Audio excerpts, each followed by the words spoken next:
На самиот почеток од 70-те години, по заминувањето на поетот Ацо Шопов за амбасадор на Југославија во Сенегал, името на Леополд Седар Сенгор почна да се појавува на врвот од списокот на кандидатите за Златен венец на Струшките вечери на поезија. Несомнено дека престојот на Шопов во Дакар, неговите средби со Сенгор, кој беше години председател на Република Сенегал, и можне блиското пријателство кое се разви помеѓу овие двајца беа основен поттик за оваа иницијатива,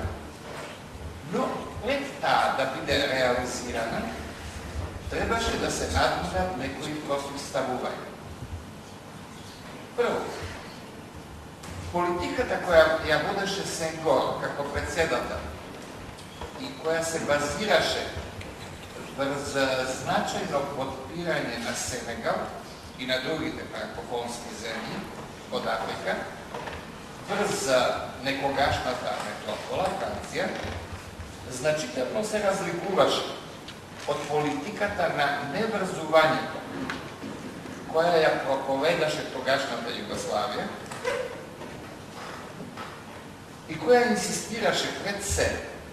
врз поврзувањето на земјите од така наречениот трет свет помеѓу себе и на нивното дистанцирање од Запад, впрочем и од Запад и од Исток. Несомнено, беа потребни големи напори на Шопов, како амбасадор, да го убеди тогашниот државен врв на Југославија дека доближувањето на Сенегал до групата на неврзаните земји ќе биде можне значајно за проширувањето на идејата на движењето во регионот на Африка и пошироко. Доделувањето на наградата Златен венец, споено со државната посета на председателот Сенгор на Југославија и неговото учество на Струшките вечери, беа исклучиво плод на големи залагања на Ацо Шопов. Подготовките за кандидирањето траја 2 или 3 години. При тоа и во Македонија имаше известни отпори кои требаше да бидат совладани. Макар што за тоа не постојат пишани сведоштва, јас се сеќавам дека нашиот голем поет Блаже Конесов,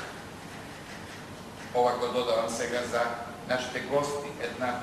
извонредно значајна личност на полето на културата, научник лингвист, чија улога во стандартизирањето на македонскиот книжевен јазик е огромна, Конески немаше разбирање за определувањето на Сенгор да пишува на француски. Поаѓајќи од нашата специфична македонска ситуација, Конески сметаше, и тоа го искажуваше тие години во разговори што се водеа на оваа тема, дека патот кон зацкрстувањето на националната култура води преку усовршувањето на собствениот јазик. Но, во основа, огромен дел од македонската културна јавност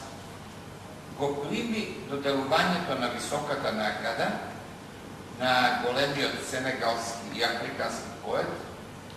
како еден значаен пробив на македонската култура во светот и како потврда за воспоставување на подлабоки врски